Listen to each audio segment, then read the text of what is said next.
In the quiet, picturesque town of Santa Cruz, California, a place once known for its serene beaches, friendly locals, and the endless rhythm of crashing waves, something dark was beginning to stir. It was the early 1970s, and the city that once symbolized peace, freedom, and the easygoing spirit of coastal California was slowly being consumed by fear. What began as isolated reports of missing young women soon turned into a chilling pattern.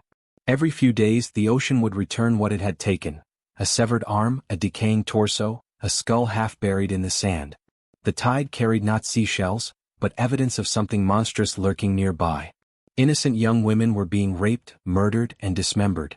The kind of brutality that didn't seem human, and yet it was. Rumors spread like wildfire through the community.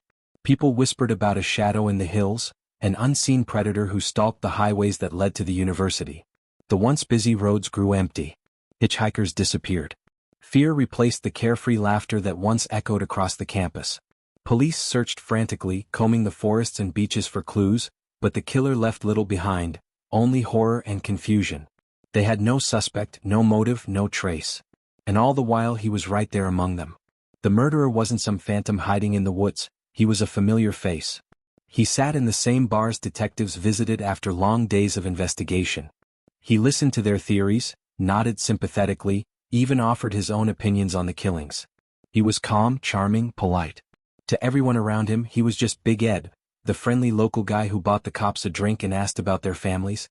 What no one realized, not the officers, not his friends, not even the bartenders who saw him nightly, was that this gentle giant was living a double life. By day he was talkative and kind. By night, he became something else entirely, a predator whose cruelty would soon make Santa Cruz the murder capital of America.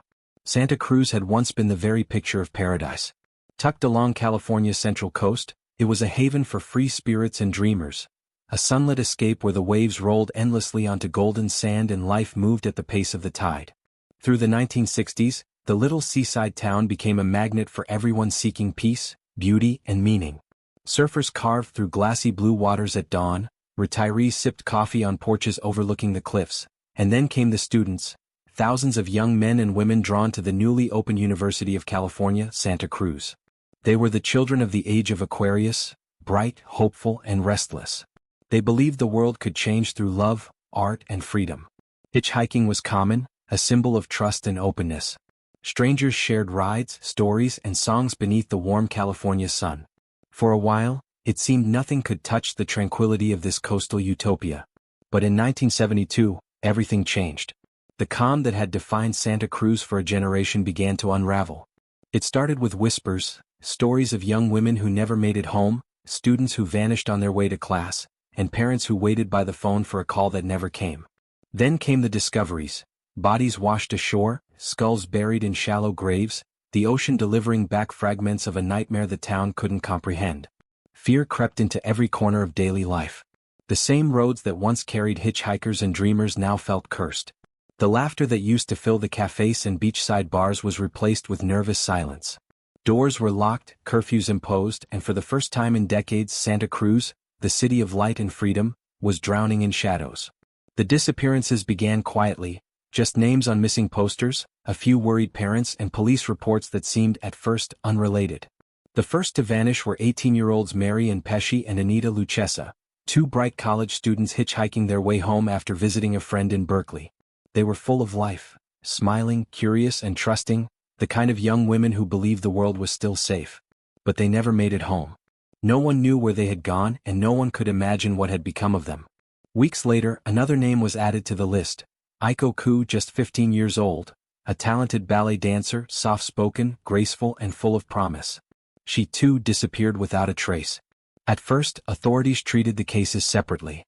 After all, in a college town filled with drifters, runaways, and free spirits, disappearances weren't unheard of. But soon the pattern became undeniable. Cindy Shaw, Rosalind Thorpe, Allison Liu. Each vanished under eerily similar circumstances. Young, intelligent, independent women last seen hitchhiking along the highways that wound through Santa Cruz. The fear that had begun as whispers was now a roar. Reporters crowded the steps of the police station. Families begged for answers. Detectives, exhausted and desperate, realized they were chasing a ghost.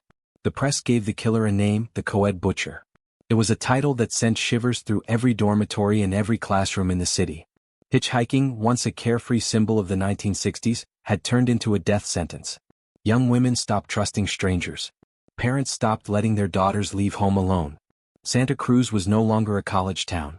It had become a hunting ground. It was early 1973 when Santa Cruz detectives, weary from months of investigation, began conducting routine firearms checks throughout the county, part of an effort to tighten control as the murders continued to haunt the community. During one of these checks, Detective Michael Aluffy met a man who immediately stood out. Not because he was suspicious, not because he acted nervous, but because of his sheer size. Standing 6 feet 9 inches tall, with a calm voice and a gentle smile, he seemed impossible to miss, and yet, strangely, no one ever really noticed him. His name was Edmund Kemper, though most people just called him Big Ed. He was a familiar face in town, a friendly giant who laughed easily, spoke politely, and seemed to fit in everywhere he went. He chatted with students at the university, joked with bartenders, and even bought drinks for local police officers after their shifts. To the men in uniform, Big Ed wasn't a threat, he was one of them.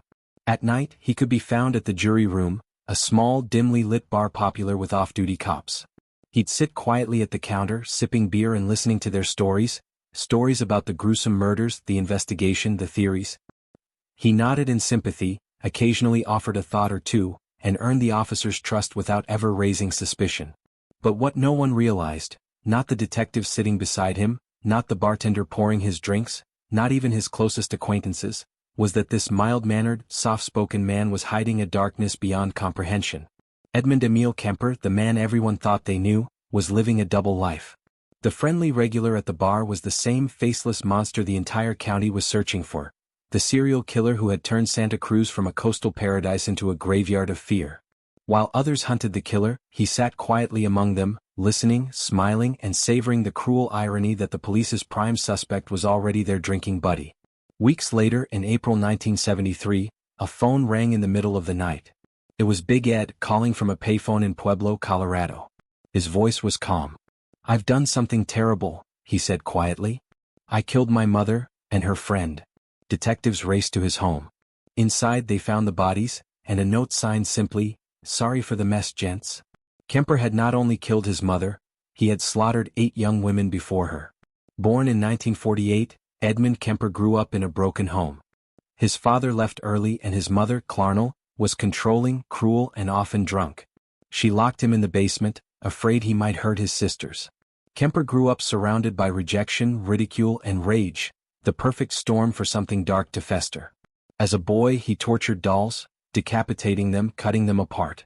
Then he turned on animals. He buried a cat alive, dug it up, and kept its skull as a trophy. Psychologists would later note these as classic hallmarks of early serial killer behavior: cruelty to animals, isolation, and violent fantasy. At 15, Kemper's fantasies became real. Living with his grandparents on a farm, he shot his grandmother during an argument, then killed his grandfather when he came home. "I didn't want him to suffer," Kemper later said. He was diagnosed as a paranoid schizophrenic and sent to Atascadero State Hospital, a facility for the criminally insane. Inside Atascadero, Kemper studied psychology. He read patient files, memorized test questions, and learned how to manipulate psychiatrists. By 21, doctors deemed him rehabilitated and released him. Despite warnings not to return home, the state sent him back to live with his mother, the very woman who had tormented him all his life. Back home, Kemper struggled socially.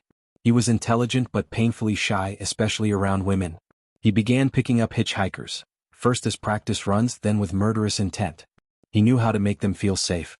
He was tall, polite, soft-spoken, the perfect predator. In 1972, Kemper began killing for real. He picked up Marion Pesci and Anita Luchesa, stabbed them, and dismembered their bodies. Later, he killed Aiko Koo, a teenager he suffocated after binding her hands. He kept body parts for sexual acts, a disturbing mixture of dominance, necrophilia, and control. While Santa Cruz panicked, Kemper sat calmly beside police officers in bars. He listened to their theories, offered sympathy, and even joked with them about the co-ed killer. He loved being close to the investigation. Gave him a thrill. He was a predator hiding in plain sight, a police groupie who enjoyed the irony of their trust. By early 1973, Kemper's rage focused on the source of his lifelong hatred, his mother. After an argument one night, he bludgeoned her with a hammer, decapitated her, and mutilated her corpse. Then he killed her friend to cover it up. After 3 sleepless days of guilt and exhaustion, he drove to Colorado and confessed everything. In court, people couldn't reconcile the two faces of Edmund Kemper, the polite, intelligent man and the remorseless killer. Psychologists debated whether he was insane or simply evil. Jurors listened in horror to his taped confessions, where he described every gruesome act in chilling calm. On November 8, 1973, he was found guilty of 8 counts of murder and sentenced to life imprisonment. Experts still debate the true cause of Edmund Kemper's monstrosity. Was he born evil, or was he the creation of an abusive home, neglect and psychological conditioning? It was the only way I could control them, he once told an investigator. Years later, Kemper sent a handmade cup to one of his doctors. On it were the words, "I beg your pardon, I never promised you a rose garden." A haunting reminder from the mind of a man who destroyed so many lives, yet understood at last that he could never fix his own.